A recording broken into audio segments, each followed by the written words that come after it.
que l'esprit soit essentiel, il peut être facilement trompé par le diable, à moins que vous ne l'imprégniez de la vérité de la parole de Dieu. Nous devons apprendre à comparer nos pensées à la parole de Dieu. Et si ce que nous imaginons ne correspond pas à ce que Dieu y a exprimé, nous pourrons protester: je refuse d'envisager cela, ce n'est pas ma pensée, je ne vais donc pas me l'approprier. Plus vous méditez sur quelque chose, plus cela devient une partie de vous. Puisque de toute façon vous allez penser à quelque chose, autant cogiter sur quelque chose qui va vous faire du bien et produire de bons fruits dans votre vie. Qu'est-ce qui détermine ce que je pense? Est-ce la parole de Dieu ou est-ce quelque chose d'autre que je lis, que je regarde? Je pense au nombre de personnes qui s'assoient et qui ouvrent leur esprit à une émission de télévision, aux nouvelles ou à quoi que ce soit d'autre, sans se rendre compte qu'elles sont assises là, en train d'être programmées dans leur esprit à penser d'une certaine manière. Je préférerais que vous soyez programmés à penser de la manière dont Dieu pense, programmés à comprendre la parole de Dieu, à vivre d'une manière qui soit agréable et honorable à Dieu. Ce que nous pensons, ce que nous choisissons de penser est l'une des choses les plus décisives de notre vie. J'ai décidé que je voulais avoir un bel esprit. Je veux avoir un esprit qui glorifie Dieu. Je veux avoir de belles pensées. Je veux avoir de bonnes opinions à propos des gens. Nous n'avons pas à avoir des pensées de jugement, de critique, toutes sortes de pensées nauséabondes sur les gens ou ruminer sur nos problèmes tout le temps, sur ce que nous n'avons pas. Si vous changez vos pensées, vous changez le monde. La question est, que mettez-vous dans votre esprit?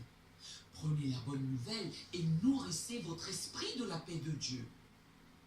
Si je veux avoir de bonnes pensées, des pensées saintes et justes, cela s'amorce dans la tête. Nombreux sont ceux qui y perdent le fil. Ils n'ont pas de bonnes pensées, de pensées saintes, ils pensent qu'ils ne valent rien et annoncent: eh bien, vous savez, je n'ai jamais eu d'opportunité, je ne serai jamais comme ceci, oh, je ne suis que ceci, je ne suis pas cela. Ne vous envisagez pas moins que ce que Dieu pense de vous, car il est mort pour vous. Qu'importe ce que quelqu'un d'autre débite sur vous, vous êtes un enfant de Dieu une fois que vous avez accepté Christ comme sauveur. C'est nous qui déterminons ce que nous allons devenir, puisque tout vient de notre façon de penser. C'est la raison pour laquelle des gens peuvent sortir de nulle part, avoir vécu dans les pires des situations ou circonstances. Vous présumez alors qu'ils ne réussiront en aucune circonstance dans leur vie. Malgré tout, ils excellent, brillent, triomphent au-delà même de leur imagination. Pourquoi? Ils se sont mis à penser correctement à propos d'eux-mêmes, à propos du Seigneur et de sa place dans leur vie. Dieu s'intéresse davantage à transformer votre esprit qu'à changer vos circonstances. Or, nous voulons que Dieu chamboule nos circonstances. Nous voulons qu'il enlève tous les problèmes, toute la douleur, tout le chagrin, toute la souffrance, toute la maladie, toute la tristesse. Dieu répond: oui, oui, je sais que c'est important. Cependant, ce qui est fondamental est ce qui se passe en toi. Transformer ta pensée est ma préoccupation majeure. Cela passe en priorité sur modifier ta situation. En effet, rien ne se passe dans votre vie tant que vous n'avez pas renouvelé votre intelligence. Aucune transformation n'a lieu, aucun bouleversement n'a lieu dans votre esprit ou dans votre vie jusqu'à ce que vos pensées se renouvellent. Nous ne pouvons ni contrôler les autres, ni maîtriser nos circonstances. Nous allons y faire face d'une manière ou d'une autre. Seulement, je pense à la façon dont cela nous affecte, au fait qu'un nombre considérable de gens sont là où ils sont à cause de mauvaises pensées, et ils n'aiment pas où ils sont. D'autres sont là où ils sont grâce à une bonne pensée. Toute modification que je veux effectuer, en mieux ou en mal, s'ébauche dans votre esprit. Le changement commence dans votre cerveau, pas dans votre comportement. Le changement commence dans votre cervelet, pas dans vos circonstances. Le changement commence en vous, pas en dehors de vous.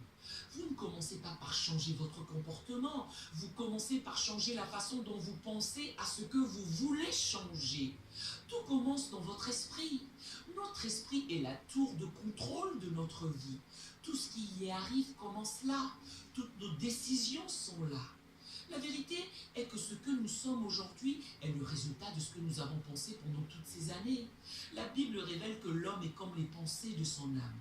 Si vous n'aimez pas ce qui se passe autour de vous, vous devriez peut-être vous poser la question suivante: à quoi est-ce que je pense? Qu'est-ce que je pense de moi et des autres? Ce à quoi nous pensons est véritablement ce qui nous domine. Par exemple, notre relation avec Dieu, notre relation avec les autres, notre sens de l'orientation dans la vie, tout ce que nous accomplissons, nos échecs dans la vie, tout cela est le résultat de la façon dont nous réfléchissons. Si vous rabâchez tous vos problèmes, que vous en faites une liste mentale et que vous délibériez sur ce que vous n'avez pas, vous allez sombrer. Vous pouvez sortir de la servitude grâce à votre pensée. Nous avons la pensée de Christ. 1 Corinthiens chapitre 2, 16 assure que nous avons la pensée de Christ, ce qui signifie que nous pouvons apprendre à penser comme Jésus pense.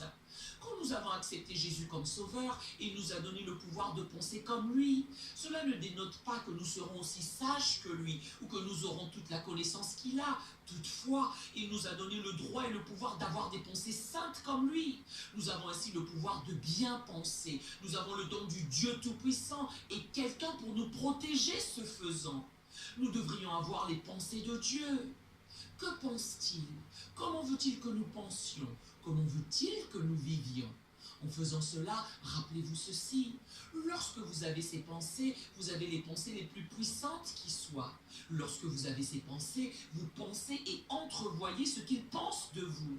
Et quand vous vous concentrez sur ce que Dieu pense de vous, sur le fait qu'il vous aime, qu'il vous a pardonné, qu'il se soucie de vous, qu'il veut ce qu'il y a de mieux pour vous, des choses commencent à se produire dans votre vie. Affectionnez-vous aux choses d'en haut et non à celles qui sont sur la terre. C'est une déclaration incroyable. Affectionnez-vous. Vous devez river votre pensée sur quelque chose. Faites-le sur les choses d'en haut, celles qui sont saintes, justes, bonnes, pieuses et utiles. Hello, je m'appelle Smith, je suis styliste, juriste et À quoi nous cogitons? Est-ce que nous allons rechercher, poursuivre? Nous devons apprendre à penser délibérément des choses qui vont nous être bénéfiques. Pensez à Jésus. Pensez à Jésus. Vous avez entendu ce vieil adage qui compte. On devient ce à quoi on pense le plus. Eh bien, si vous pensez à Jésus, devinez ce que vous deviendrez, comme lui. Pensez à l'éternité, qu'il y a plus à la vie que l'instant présent. Le problème que nous avons de nos jours est que nous réfléchissons à court terme. Nous ne pensons qu'à ce qui se passe actuellement. Colossiens 3, verset 2 nous demande d'emplir nos pensées des choses d'en haut. Ne pensez pas seulement aux choses qui sont ici-bas sur la terre. La version King James articule: affectionnez-vous aux choses d'en haut et non à celles qui sont sur la terre. Que les cieux remplissent vos pensées. 1 Corinthiens 2, 9 déclare: l'œil n'a point vu, l'oreille n'a point entendu, et ce n'est pas monté au cœur de l'homme les choses que Dieu a préparées pour ceux qui l'aiment. Pensez à cela. Quand vous vous mettez à penser à cela, tous les problèmes, les petits problèmes insignifiants de votre vie vous sembleront si inférieurs comparés à la gloire, la joie, le plaisir, la jouissance des choses que nous devons attendre avec impatience dans l'éternité. Rappelez-vous ceci, vous décidez qui vous voulez être. Vous décidez de ce que vous voulez accomplir. Vous décidez comment vous voulez vivre dans votre pensée. Vous décidez si vous voulez être accepté ou rejeté. Vous prenez de nombreuses décisions dans votre vie, dans la tête. Souvenez-vous que votre pensée est la reine de votre vie. Vous devez décider de quel genre de vie vous voulez vivre et quel genre de futur vous allez avoir. Il certifie que si vous êtes sage, vous prendrez la bonne décision. Ma prière est que vous preniez la bonne décision. Une décision sage et vous serez satisfait.